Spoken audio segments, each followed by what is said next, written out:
Hello, my name is Solon, and we're going to talk about heat illness prevention. Our objective is to review the regulations, learn about heat illnesses, and learn how to prevent being injured by the heat. So I'm listing a Cal OSHA regulation. Why? um, well, the federal government has not passed a regulation regarding heat exposure to employees. Um, but California has. Title 8 California Code of Regulations, Section 3395, and you can go view it online if you like. Um, and basically, it talks about employees who go outside and have to work and what employers have to do to protect them. It also gives some really good advice. So there's not a whole lot of regulations in the U.S. on this, but this is one of them, and it's a good tool. So, signs and symptoms. There's lots of different heat-related illnesses um, or heat-induced effects on the body. And we'll go through sunburn, heat cramps, heat rash, fainting, uh, heat exhaustion, and heat stroke. So that's what we're going to go over. Sunburn. A sunburn occurs when your skin is overexposed to UV radiation from the sun.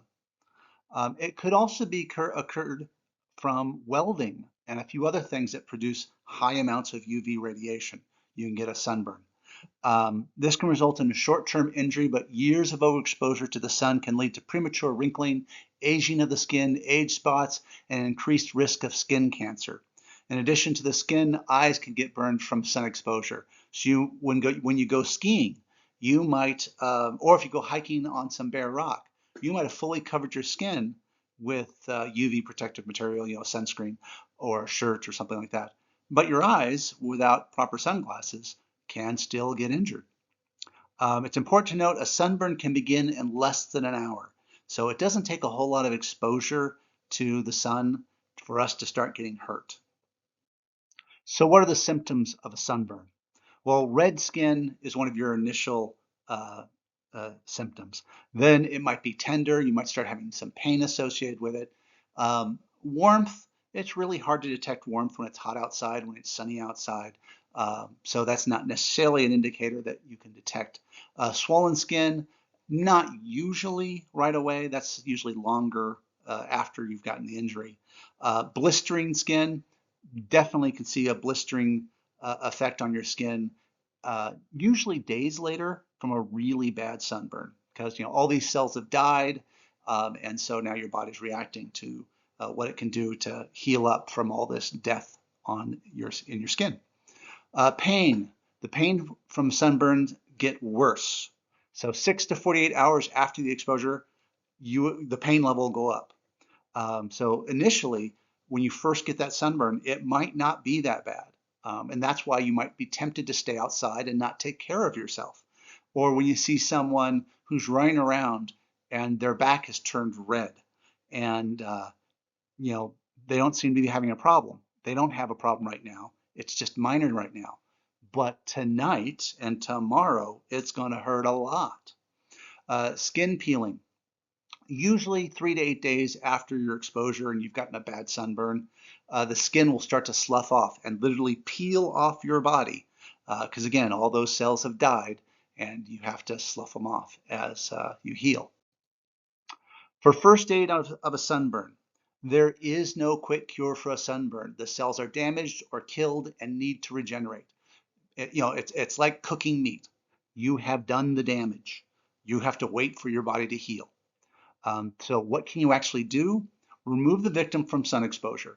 The longer they're out there, the more damage they're going to do. You can give them pain medication, aloe vera, burn creams. They will help with the pain, but they're not fixing anything. The damage is still there. Don't break open blisters. A blister is a sealed part of your body. If you open it up, it can now get infected from stuff in the air around us, from whatever we touch. So a sealed blister is not infected.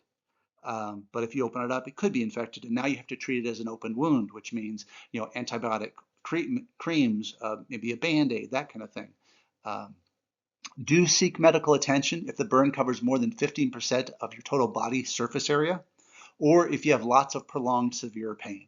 So You actually can have a burn bad enough to need to go to the hospital. Don't just think, I'll be fine. You might be fine, but it might be really bad and you might not be fine. So these are just some rough guidelines. If you have a lot of pain or if it covers a lot of your body, go get it looked at. Heat cramps. Heat cramps are severe muscular pains and spasms that usually occur in the legs or your abdomen. When sweating depletes the body's salts and moisture levels, low salt levels in muscles can cause painful cramps. If you haven't had a heat cramp, have you ever had a cramp in your calf that just tightens up like a knot, and you try and stretch it out, and you'd be okay. But if you push your toe down to the floor, it might cramp up again. It's that kind of cramp we're talking about here, where it just tightens up, and it can be really painful. So for heat cramps, severe cramps in the large muscle groups is where you're going to be feeling it. Um, what are the first aid measures you can take? First, take a rest. Stretching can help alleviate the cramp, but it can come right back. Drink water and have a snack or a drink that replaces your carbohydrates and electrolytes, such as a sports drink. Avoid salt tablets. We get a lot of salt in our diet already, and it is easy to take too much salt in. For salt tablets, you really should consult a medical professional to make sure that it's okay for you.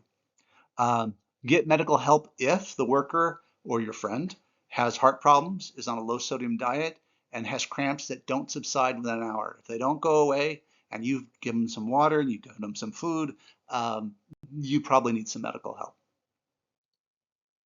Fainting. So if prolonged standing, especially with locking your knees in place, can cause blood to pool in the extremities. So away from your heart, away from your chest, it'll pool in your legs. Because you've locked your knees, it has a hard time coming back up to the heart. And so the blood will pool away from your heart and away, and your heart is no longer able to produce the blood pressure to keep the rest of your body happy. Hot conditions causes the veins to expand so the blood can get closer to the skin and be cooled because it's closer to the skin. But this causes even more blood to be in the extremities because the veins have expanded. So more blood volume is in the arms and legs, less blood volume is in the heart. And again, it's hard to produce the blood pressure and blood flow to the head that it needs. So um, sudden standing can also produce a pressure differential in blood between your brain and the body. So if you stand too quickly, a lot of times you get dizzy. So if you've had that effect, that's not enough blood getting to your head. And so luckily you didn't faint, but you did have that effect. So when you don't have enough blood going to your brain, you can faint. You lose consciousness for just a little second. Um, the symptoms of fainting, well, you fall over. Now, does falling cause you to get hurt? Well, the fall isn't going to get you hurt, but what you hit on the way down, that will hurt you. So it's the injury sustained during the fall.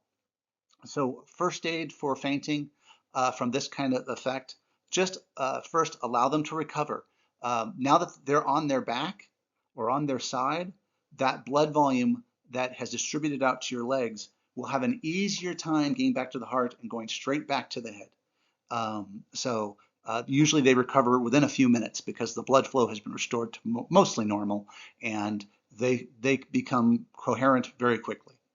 But you need to treat injuries from the fall. So as they recover mentally, they could be bleeding. They might need first aid.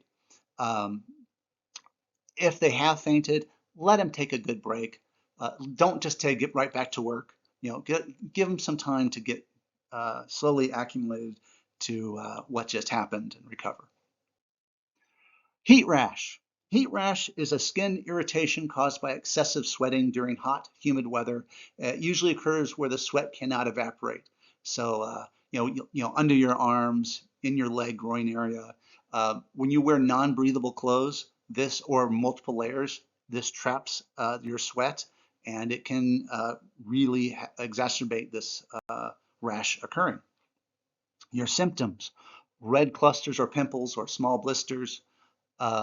Usually appears on the neck, upper chest, groin, under the breasts, and in the elbow creases. places where water gets trapped. Your first aid, keep the rash area dry. Apply powder to increase their comfort. Don't use ointments and cream, and don't open blisters. Again, we talked about blisters. Currently, they're sealed. They're not infected. I don't have to treat them. If they get cracked open, I now have to treat them. Heat exhaustion. Heat exhaustion occurs when the body starts to lose the fight against heat. Normally, your body's going to sweat to help cool you down. I mentioned the blood vessels will expand to get more blood closer to the skin to help cool you down. But if there's too much heat, your body can't cool down enough and you start having health effects. You start to lose the fight against heat. So your symptoms might be headache, nausea, dizziness, weakness, irritability, thirst, heavy sweating, elevated body temperature, decreased need to urinate. And that's your body telling you, I need help. But did you see the weakness, dizziness, irritability? That is your brain starting to get confused. You will stop being able to self-assess very well. So very frequently you'll mention something, but you won't realize it. So coworkers, the buddy system, helping you that say, hey, you need to sit down, you need to take a break, can actually be a great help when heat exhaustion hits. What's your first aid when heat exhaustion hits? Remove the person from the heat exposure. If it's sun, remove them out of the sun, into the shade, into air conditioning. Let them cool down. Remove unnecessary clothing.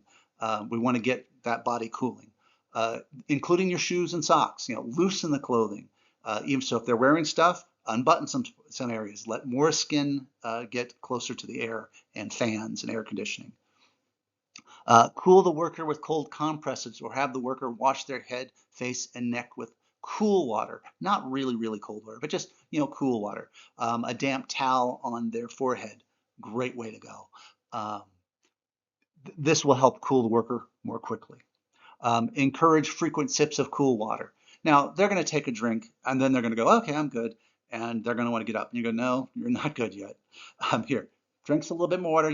Don't go downing a gallon. No, just every little bit of time, take a little drink. Let your body absorb that water. And also, if they haven't eaten, we want to get them some food. Heat stroke is when your body has lost the fight against heat. So before, your body was making the good fight. Then it starts to lose ground. Now the body starts getting hotter. It can't cool itself down. And the hotter the person gets, the closer to death they get. They literally will die from being too hot. Symptoms you might see from someone suffering heat stroke: confusion, altered mental status, slurred speech. That person that says, oh yeah, I'll sit down, and you go to get water for them, you come back and they're back on the ladder. Why are you up on the ladder? They are not all there mentally. They are not to be trusted. You really don't want to leave these people alone. They could be unconscious. They could be on the ground.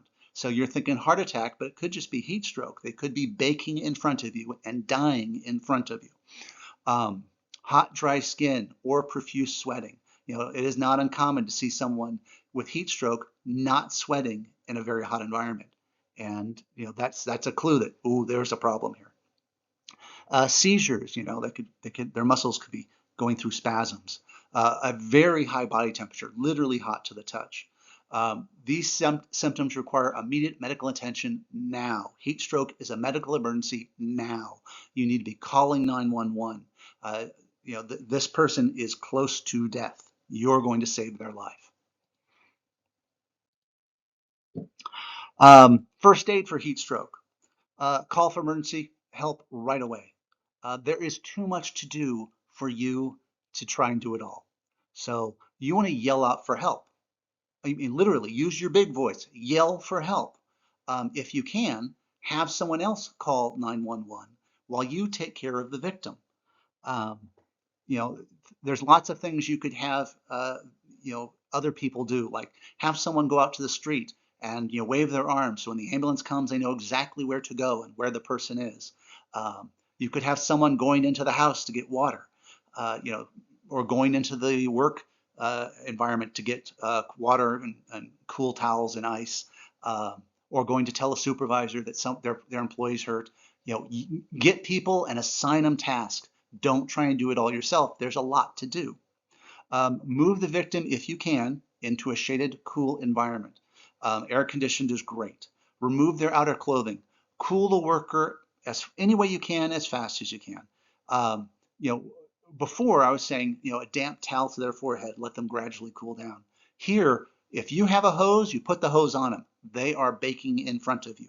So whatever you have, use. If you had cold compresses or ice packs, put them between their legs, in the armpits. That way, that coolness is going to be circulated quite quickly. It's going to remove the heat faster.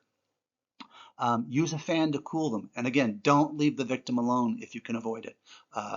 They are not mentally all there. They may put themselves in a very hazardous condition or place. How to avoid a heat injury. So there are three things to consider to avoid a heat injury. First, plan for the weather, plan for the task, and plan for yourself. So the first step is to plan for the weather. So you're going to work outside, look at the long-term forecast. What's the temperature going to be in 3 days, 4 days, 5 days when my crew is going to be out on the street working, or when I'm going to be outside gardening, or whatever this outside task is. Because if you know about a risk, you can plan for it. Do I need water outside? Do I need a pop-up tent? Will I have air conditioning available? You can start thinking about those things. Do consider the humidity level. The higher the humidity outside, the greater effect the heat will have on us, because there's actually more heat in the air around us, so we're going to feel it more. In the regulation in California, there are legal requirements that have to be complied with over certain temperature triggers. So it's over a certain temperature, I have to, by law in California, do certain things. When the day of the work comes, go over your original plan. Make sure, A, the plan jives with what the day turned out to be like. And then go over it with your crew in the morning. Tell them, this is what's going to happen today. This is the work we're doing, and it's going to be hot out there. So this is what I've done to take care of that heat risk for us. Change it based on the group of workers you have, or the work plan changing. Change your heat plan also. It's not fixed in stone. You can adapt as the day goes on. A big one there is the movement of shade. Hey, I didn't plan for that. Suddenly I'm not in the shade like I thought it would be. So how do I plan for the weather?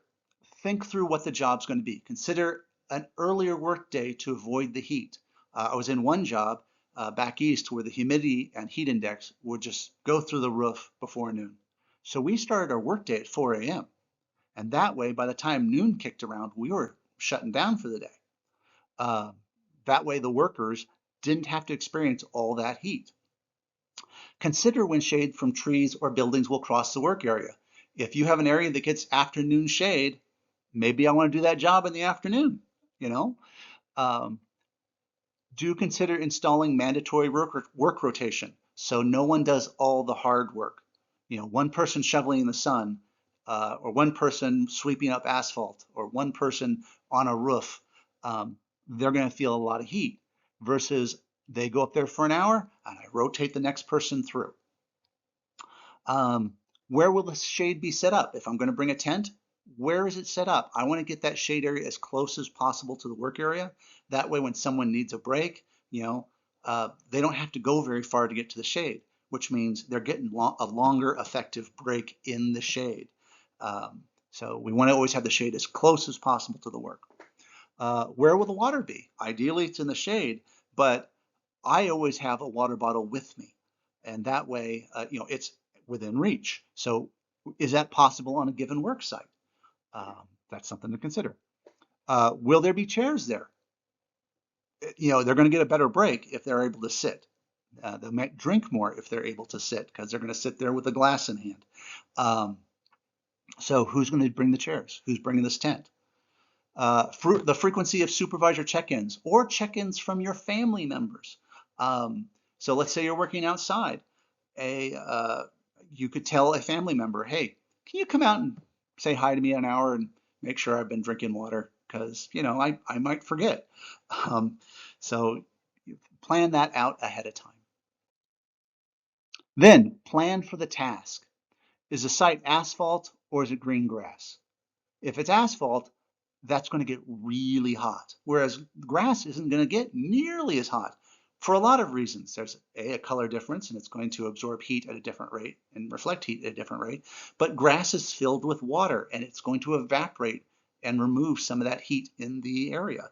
So yeah, if you're working on a roof, those asphalt shingles, they get really hot. Um, so consider where am I working? What am I working on? What's the heat load from the area going to be? What's the intensity level of the work? Are my folks just going out and doing a site survey, or are they shoveling and digging? The harder you work, the more heat load you're going to experience. At what frequency and for how long will we take breaks? Plan that out ahead of time. Don't let employees rely on they'll take a break when they feel like it. Lack of thirst, um, sometimes they just don't feel like drinking and taking a break. Sometimes they confuse getting hungry for when they're actually thirsty. They might be snacking throughout the day but not drinking enough. Um, Remember, the break actually starts when they sit in the shade, not when they start walking away. So again, we want that break area as close to the work area as possible so we can actually give them as long a break from the heat as possible. How much cold water do we bring? That's right, we want cold water, not hot water. Um, there is a guideline in the California regulation for how much water to bring per person. So that's a place you could start, but at a minimum, you need to be bringing enough for the crew that you're not going to be running out.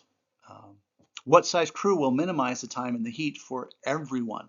So if I bring 10 people, do I only have to have a half hour of outdoor work with the heat beating on us? So maybe bringing the entire crew for this to minimize the heat intensive work is a great idea. But maybe you only need 2 or 3 people for the job, but I really think more people would make it less risky. That's something to consider. Also consider, are there mechanical aids that we can bring to reduce the heat issue? If I bring a backhoe, a forklift, or whatever, how much less heat risk will my employees or my friends and coworkers be exposed to?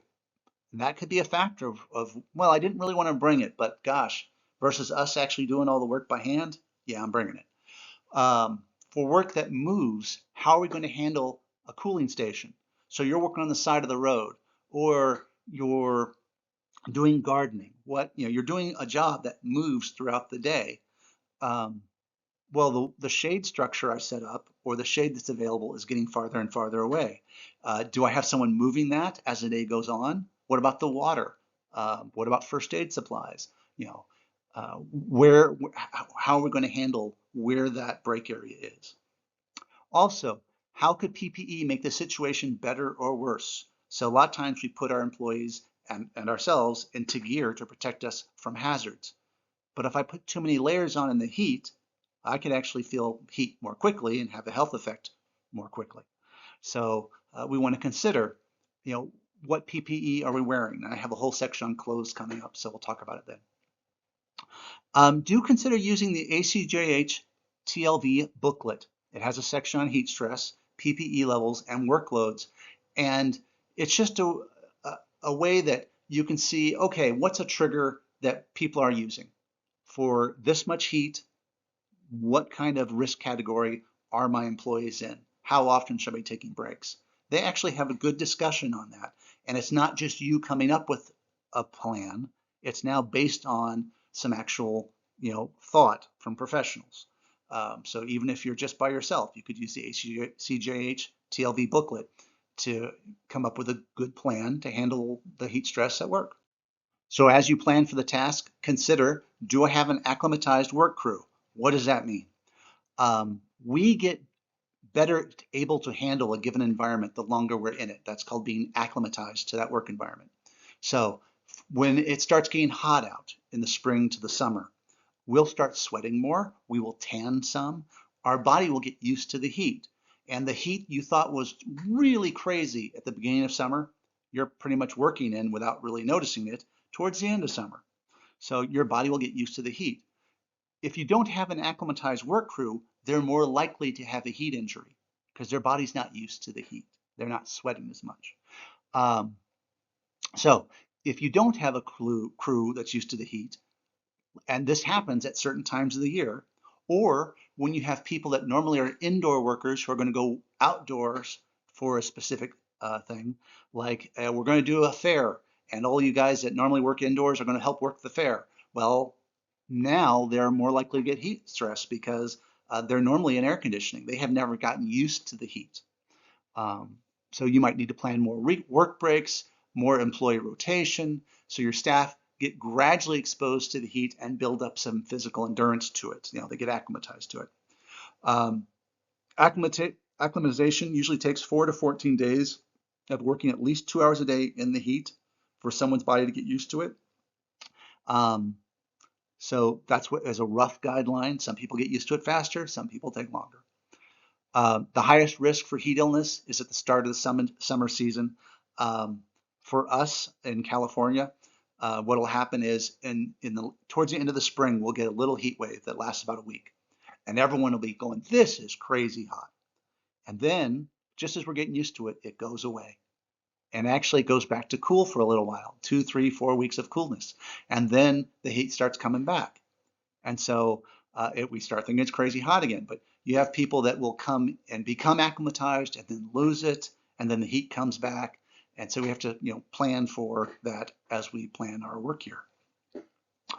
Do you have any new employees? New employees aren't acclimatized necessarily, and you're going to have to keep more of an eye out, use the buddy system even more when you have a new employee on site. Do you have people returning from illnesses or other task assignments or vacations, which might have made them more susceptible to a heat injury or meant that they lost their acclimatization to the work that they normally do? Again, that's someone who might need more breaks. That's someone who might need to be watched a little bit more than your other coworkers. Next, so work has been planned for. You need to plan for yourself. Um, you have personal risk factors that can greatly increase your risk of a heat injury. If you have a risk factor, you need to prepare and monitor that factor yourself. Now, I never tell anyone they have to tell work what their personal medical conditions are. But if I have a personal medical condition that involves me becoming less lucid, less able to self-evaluate how well I'm doing, diabetes is a great one, um, then sometimes I would be much more willing to share that with my coworkers and say, hey, if you ever see me acting like whatever, dizzy, confused, I might have my personal medical condition going off, and can you please save my life? So something to consider what information you share and with who, but I would definitely consider that. Do you have any underlying medical conditions? Are you older? Do you have personal choices you've made that make you more susceptible to heat? Do you eat well? Do you drink alcohol or caffeine too much? Do you drink water enough? Do you have a heavier body weight? Do you take certain prescription drugs? How fit are you? What's your metabolism like? All these can affect how well you react to heat. And you should have noticed this if you've been working outdoors during your lifetime, how you do with heat. And then you need to be able to realize, I don't do well with heat. Therefore, I'm going to plan ahead for that. Um, and also, even if you've done great with heat throughout most of your life, as we age, that's why older age is up there, our body changes. And so you might be surprised to find that you no longer do things as well as you used to, and you have to start having to plan for that more. So when I've considered my personal medical conditions and how I react to the heat, now I want to plan for what am I going to do for those conditions and for the work I see ahead. Well, first, wear lightweight, light-colored, loose clothing that allows sweat to evaporate out. That's how you're going to get cool, the sweat evaporating. Cover as much as your body as possible. So I like long sleeve, lightweight, light-colored shirts to protect myself from sunburn. With sunscreen, almost all sunscreens say reapply every hour, 2 hours, because it will be rubbed off, washed off, wiped off. And you lose the protection of that sunscreen. But how often do you see most people reapplying sunscreen during their day in the sun? Not often. If you put on a shirt It's not getting wiped off. It's not getting rubbed off. It's not getting washed off. That shirt is going to give you the protection it can, which isn't going to last forever, by the way. You still can get too much UV through even a good shirt, but you'll get that full protection for as long as possible. Wear a broad-brimmed hat with air vents when you're in the sun. When you're in direct sun, give your head some shade, but let that heat have a way to go out through air vents so wind can blow through if there is any wind. Wear sunscreen, minimum of an SPF rating of 15 when you're in the sun, and reapply per the instructions. Sunscreen does work, but it won't work forever. And so what does that SPF factor say? It says I can be in the sun 15 times longer or 20 times longer than I could normally. So SPF 15 is 15 times longer. That doesn't mean I won't get a sunburn if I stay out for 8 hours. So nowadays they even have shirts that have an SPF rating, SPF 50 rated shirt. So you can look for that in the shirts you buy.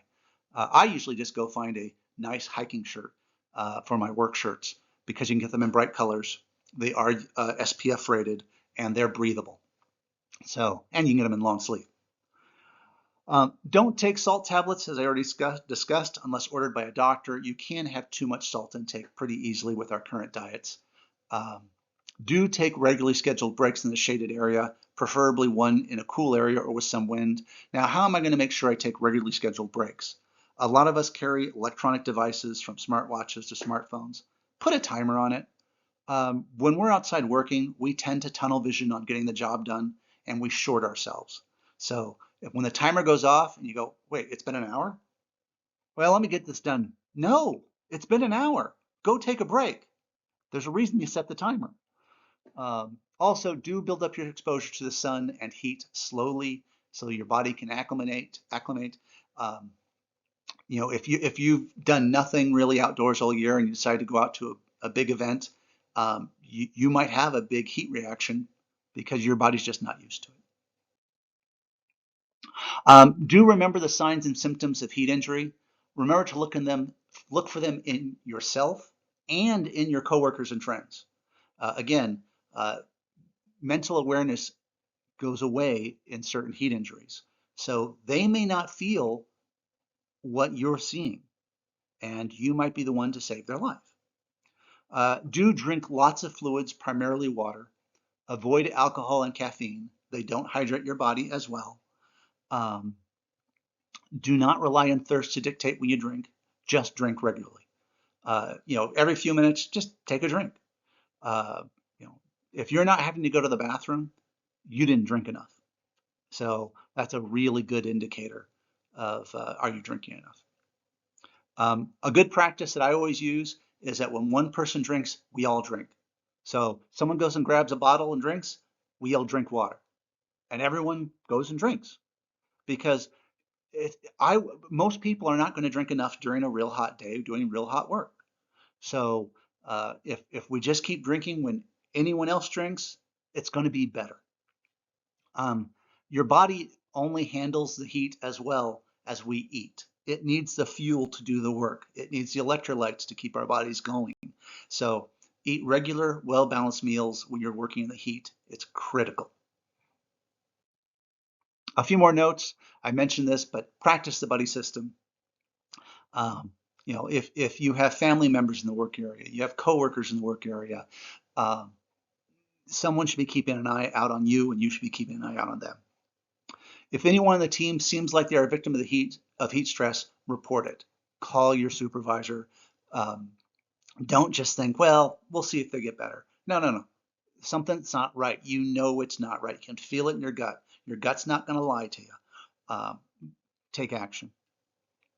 And then include heat stress in your emergency planning. What will we do if? What's your plan? Do you have a phone available to call 911? What is your plan? You want to have a plan. In conclusion, for everything you ever do, think it through. That's how we get hurt. We don't think about something we do. A greater majority of the accidents, and this is well studied, are because we do something unsafe. We justify it in some way, and we hurt ourselves. Don't succumb to the end of the day feelings or before break shortcuts. Um, a lot of times we just want to get to an end point, and then we just keep going. Because we're trying to get to that one spot, and we don't take that break, and our body suffers, and then we suffer, and then we get hurt. Remember the motto: everyone goes home every day. That is the goal.